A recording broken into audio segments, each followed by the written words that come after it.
I'm obsessed with words.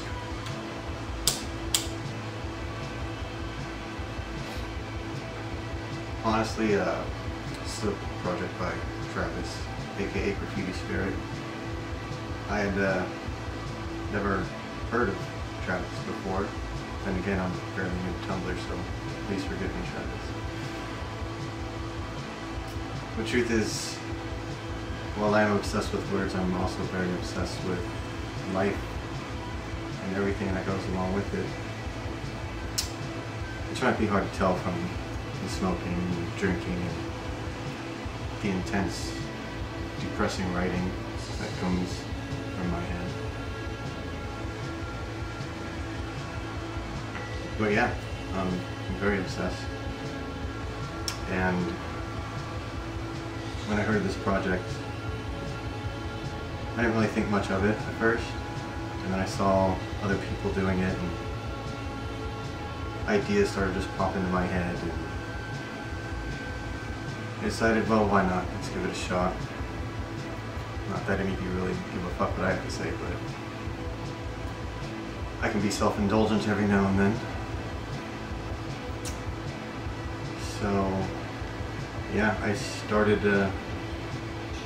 writing, well, at an early age. I wrote my first poem for a 7th grade English teacher. It was an assignment. Of course, it was about love, because I was young and ignorant and thought love was everything. I still remember writing it, and it's pure garbage, it really is, but my mom was proud of it. She framed it, and it's still hanging on my childhood home wall. So I think she has a copy of it up at work too, which is a little embarrassing, but I guess it's sweet.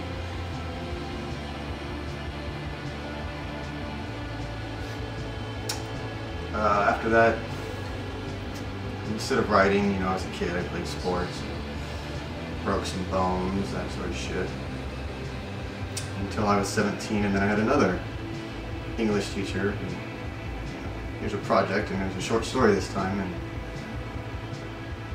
so I wrote the story under much protest because I, you know, was an asshole teenager, like all teenagers are. And much to my surprise, she published it in some e-zine, or not an e-zine, a school rag. I don't even think it was just for our school, because our school was for dropouts and losers. But she published it, and I was like, oh, wow, okay, that's kind of cool. Then I met some other friends who were really into reading and writing and all other stuff, so I wrote some bad poetry. Still write some bad poetry. With a lot of these same friends, we started a EN site. I don't know if any of you were around back then. I know a lot of you are really young, not.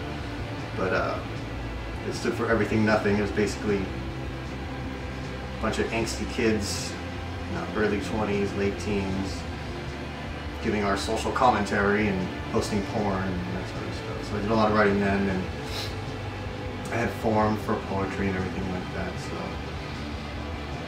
I wrote all that time until eventually that domain name that I had for my EN site, which was Misplaced Tape, which was pretty damn cool, it was hijacked. And so I started LiveJournal, started posting all my stuff there, which only like 2 or 3 of my friends read. And I was okay with that. I wasn't really big on community back then. So I wrote until I was about 27, and I thought I was getting pretty good. My friends liked it, but outside of my circle, no one ever really read it.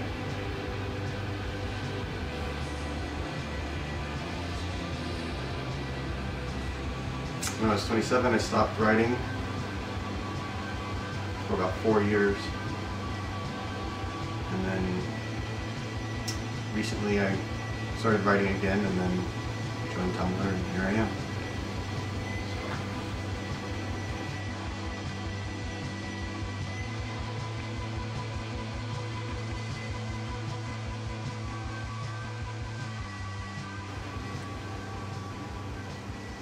I As for my writing process, it's not really much of a process.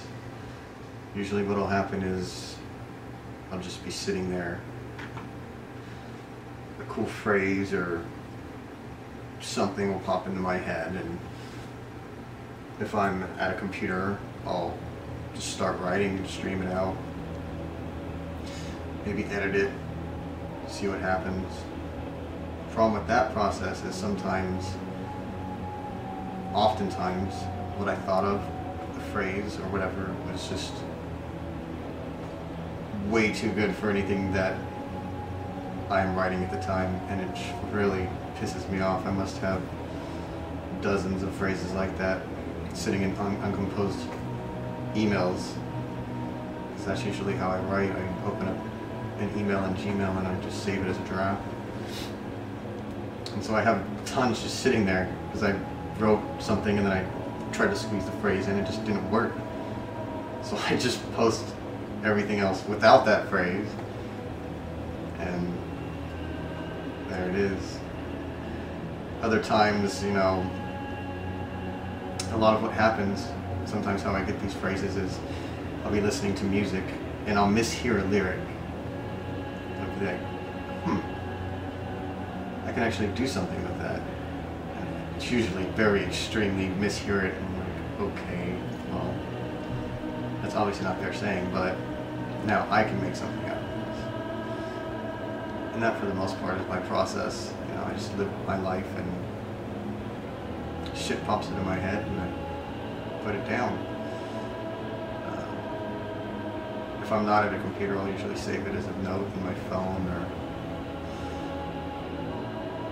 whatever I have available.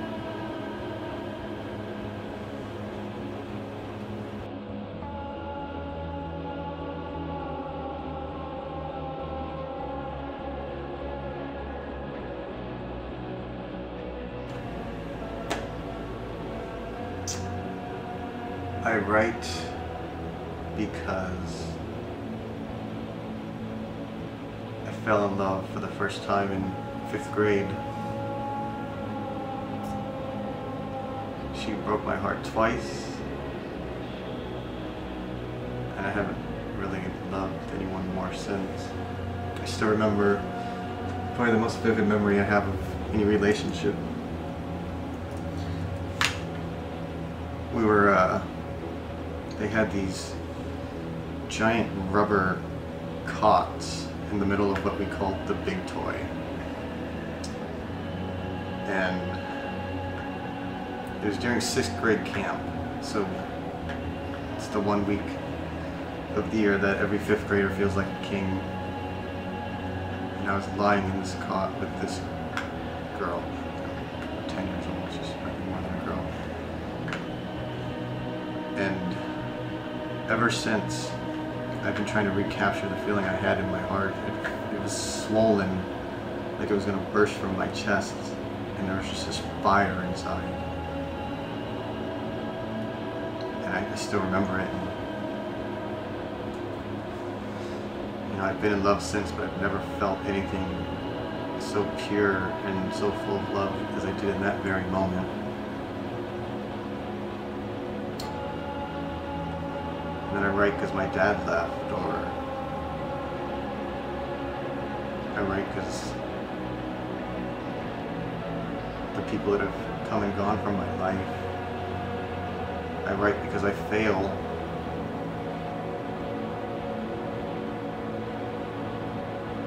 I write so that the demons don't take over. I write because I want to be free. And as I said, I stopped writing for 4 years. And for those of you who've read my writing, it's pretty dark most of the time. And when I stopped writing, that darkness manifested itself in other ways, and I just became a miserable asshole, selfish, narcissistic, just a mean person. It's it's not who I am, and I wasn't happy. And I realized that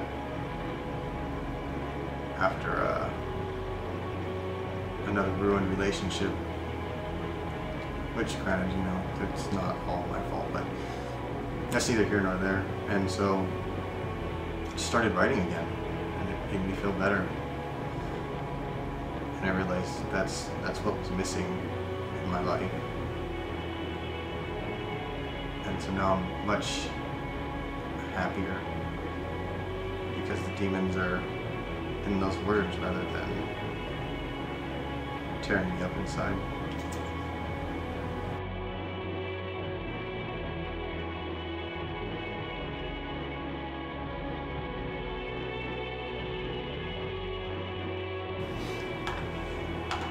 I often hear, or often see the question float around Tumblr, how do you become a better writer?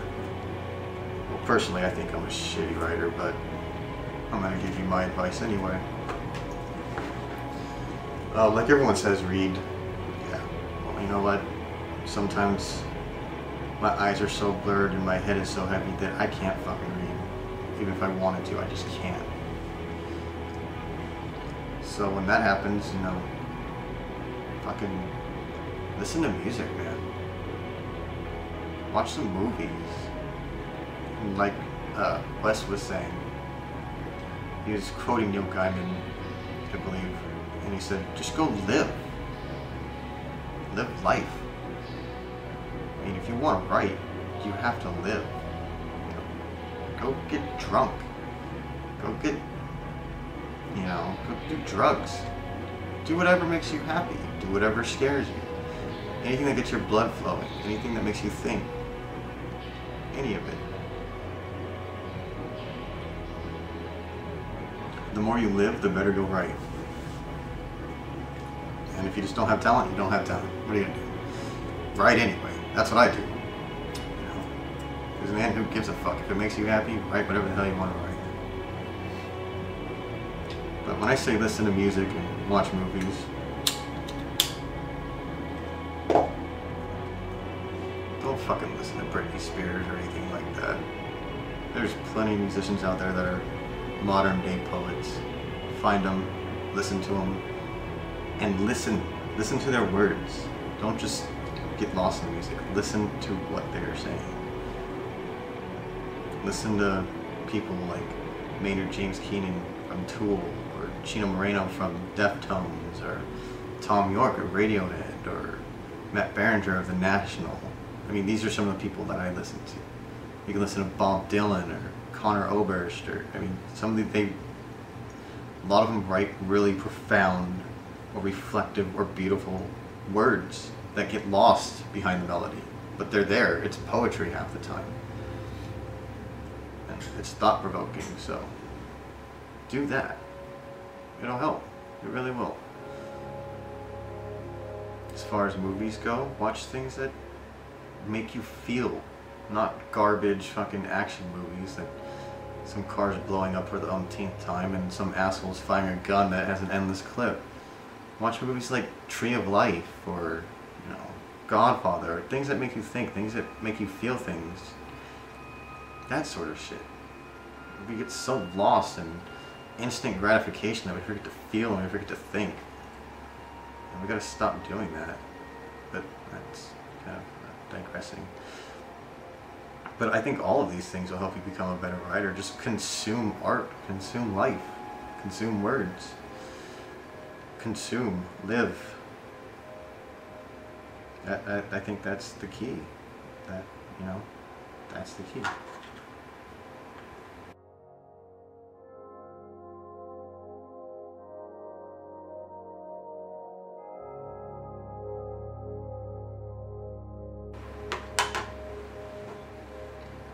So like I said in the beginning of this damn thing,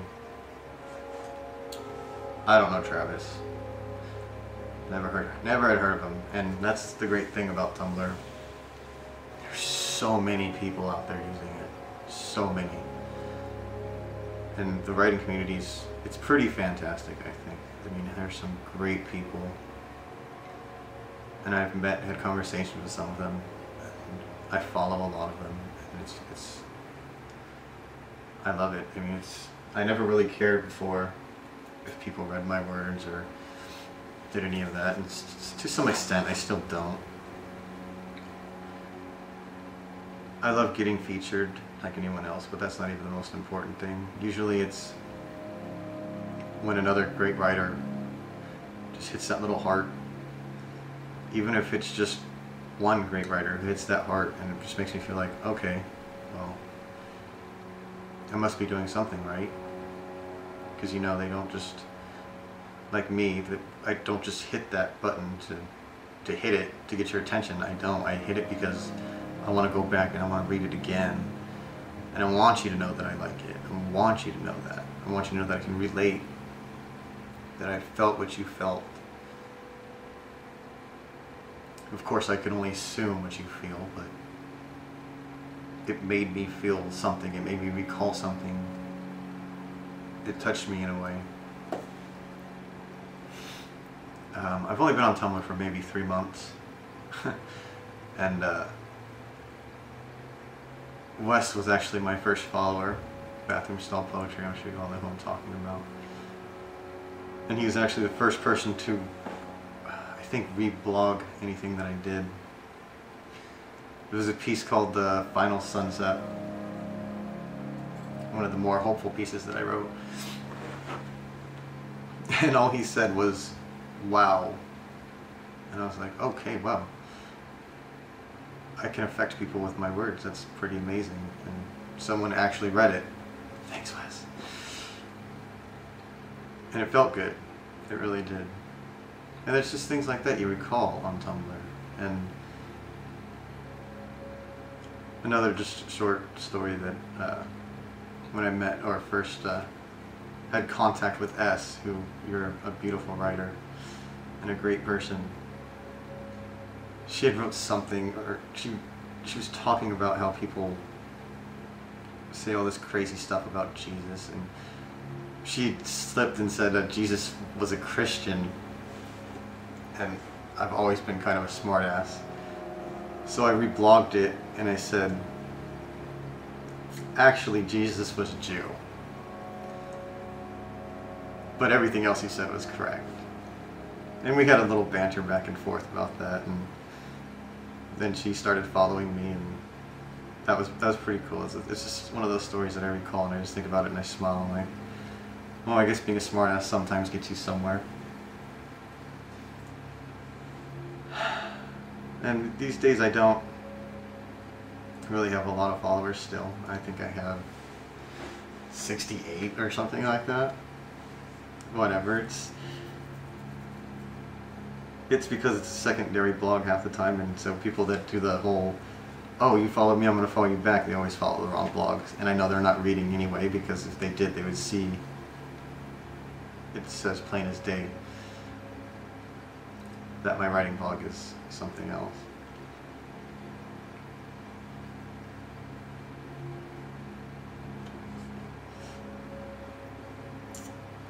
One other little anecdote that I talk about just in regards to Tumblr and my writing. I was talking to this girl, and you know, she's really cool.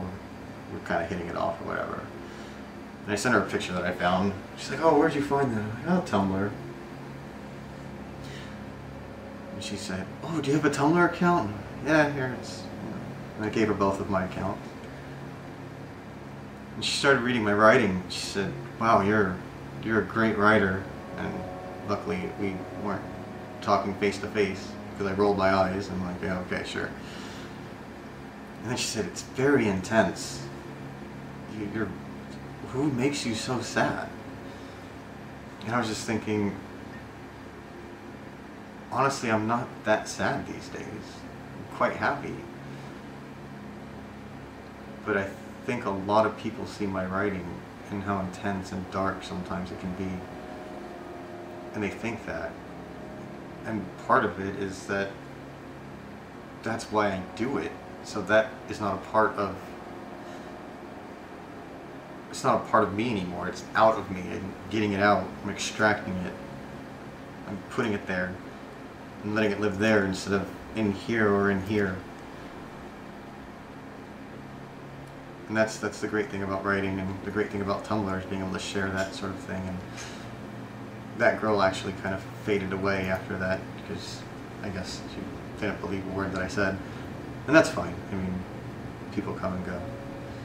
But Tumblr is a great community, even with its flaws, and it's gonna, I mean, people are people, there's gonna be flaws. I mean, no one's perfect. People form cliques, people have favorites. What are you gonna do? Just keep writing, be yourself, make some friends, and enjoy it.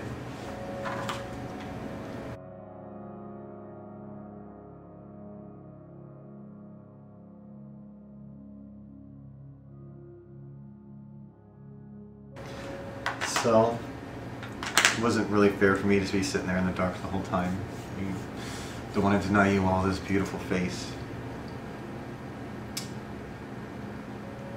In closing, I just want to say thank you to the people I've met and spoken to. People like Wes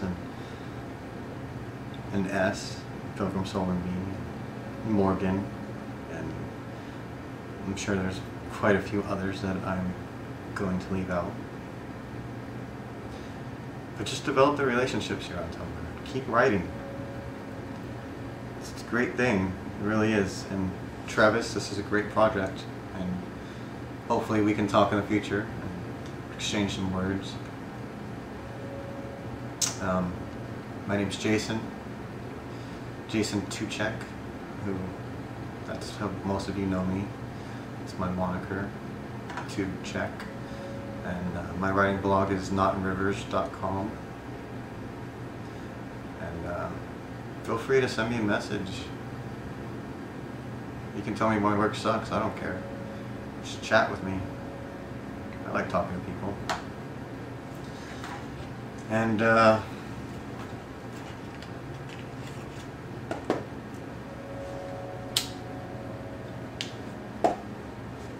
just keep doing what you do. It's a great thing. See you all on Tumblr.